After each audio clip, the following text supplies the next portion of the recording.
Good evening, Mr. C.P. Singh, Mr. V.M. Bansal, respected members of the staff, and dear students. For me, it's a real, coming home kind of a atmosphere, because I myself, as a student, was the cultural or dramatic secretary in charge of my college, which is Armed Forces Medical College. And when I was an instructor at AFMC, later, and I was the warden of AFMC, I was the officer in charge. So, little bit I can, if I may share with you, the programs which I had created those days on the AFMC stage, they became the talk of the town, and so much so at that time, the Film and Television Institute of India, which is still based in Pune, those students used to come and watch our shows, or rather my shows. So it's a very great honor for me to be present with you here today. Thank you very much. So boys and girls, I'm extremely honored and happy to be here amongst you all, who are the future vice presidents, chairmen and CEOs of India's leading companies.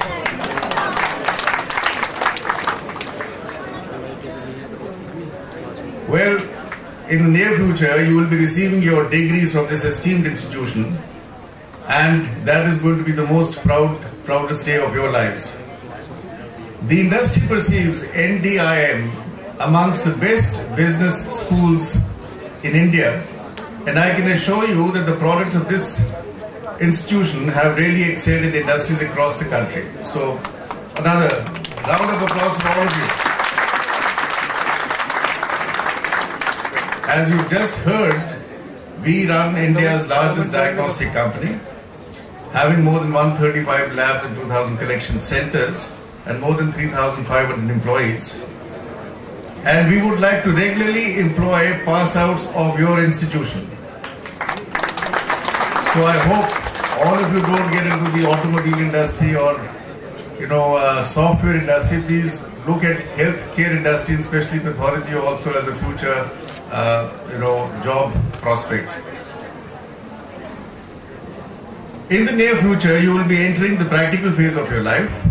Unlike the protected school or college environment, where your teachers and mentors have kept you or have guided you on every step which you have taken, the environment in the industrial world will be slightly different. It will be more competitive, tough, and full of challenges. I think at this stage your mind certainly would also be struggling to envisage the practical challenges you may be facing when you leave this institute ultimately. However, this doesn't mean that it's impossible to tackle these challenges. You will be able to do it with much gusto if I know you. But I know that you have been imparted with the best academic inputs and are fully charged to storm the industry. As an employer myself, I would like to share a few practical prerequisites which the industry would expect from the prospective future industry leader. Number one, the first trait in a prospective candidate is his ability to introduce himself before the employer. If you are able to introduce yourself in a very short and crisp manner, you have won more than 50% of the battle. Many of the candidates err in this introduction itself, which leaves a negative impact on the employer. For this, please start with your family, then briefly mention about your schooling, then come to your college level, and then mention briefly about your achievements and your specific hobbies. Remember, don't start with myself so-and-so, as your name is already available with the employer in your CV. Number two, the second expectation by the employers generally is the confidence level in the candidates. When I say confidence, I don't mean overconfidence. Be confident, but not to the level of arrogance. It has been observed that many candidates, in the name of confidence, often start behaving in a very awkward manner. He keeps turning his revolving chair right and left to show his confidence level. but such behavior actually looks like arrogance, which should be avoided.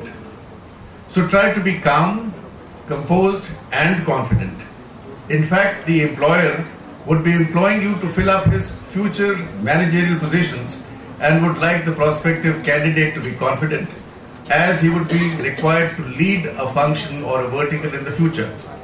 Number 3, you must have a clear answer as to why do you wish to join a particular function. Example, those willing to go to the Human Resources Department must convince the interviewer as to what exactly attracted you for this function, and also as to how do you feel confident that you are best suited for that particular job. Be prepared for a few counter questions. For every function, the reasons for joining and a few expected counter questions can easily be envisaged. Next, your posture while appearing for an interview has to be absolutely straight and keep the eye contact with the interviewer as far as possible. We have seen many people, they're crouching like this and bending like this, etc. Their body language is very bad.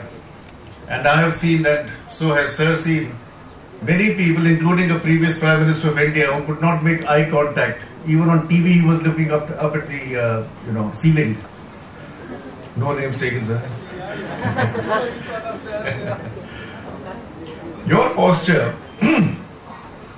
and the eye contact I have talked to you about. The eye contact, however, should not be so much that the interviewer starts feeling that you are staring at him.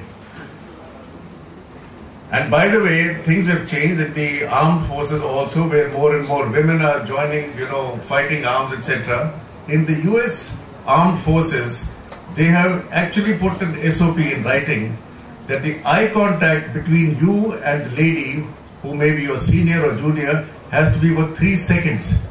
Otherwise, guys are just staring at the lady like this and making them awkward. So please be careful. If your interviewer is a lady, so you have to be normal and confident and, don't have to keep on staring at her. The next important point is your dress code. In all the interviews, especially for beginners, it is essential that you are wearing formal clothes. No open collars. Your clothes should be neatly pressed. And as far as possible, even if it is summers, please wear a suit, because this is a very formal occasion for you. Your shoes, your hair, and these days your beard, because more and more students want to behave and be seen like Devdas. So please be careful. An important point which needs to be remembered is that while appearing for interviews, be yourself and do not try to imitate others. Behave absolutely normal in case you are not sure of an answer, and politely inform the interviewer that you are not sure of the answer, rather than trying to guess and getting at the answer and getting it all wrong. Remember, the gentleman or the lady sitting on the other side of the table is far more experienced than you and would invariably catch you for the wrong answers. Interviewers generally also appreciate the honesty of the candidates.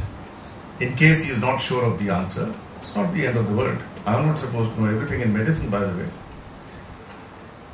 Next, in some cases, it has been seen that a few students who are not very happy with the college administration for any reason whatsoever start criticizing the college management.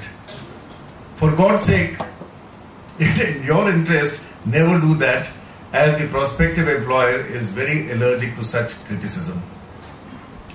Lastly, I would like to advise you that be prepared for the most idiotic questions sometimes from the employers also. As you are fresh candidates, the employers would not discuss balance sheets or various sections of acts, but would like to see your spontaneity and presence of mind. For that, they may pose a few idiotic or silly questions. In some cases, the employers try to take stress tests and pose some questions in such a derogatory way so as to get adverse reactions from your side. So please remember, they would be doing so to simply test your patience levels. Don't show your annoyance. Don't get, hassled by all these things. So kindly don't adversely react in those situations. As mentioned in the beginning of my address, you are extremely brilliant and bright students, the best in India, and have attained the best education from one of the best institutions in India. With these prerequisites, as shared by me, the prospective employers would be happy to grab all of you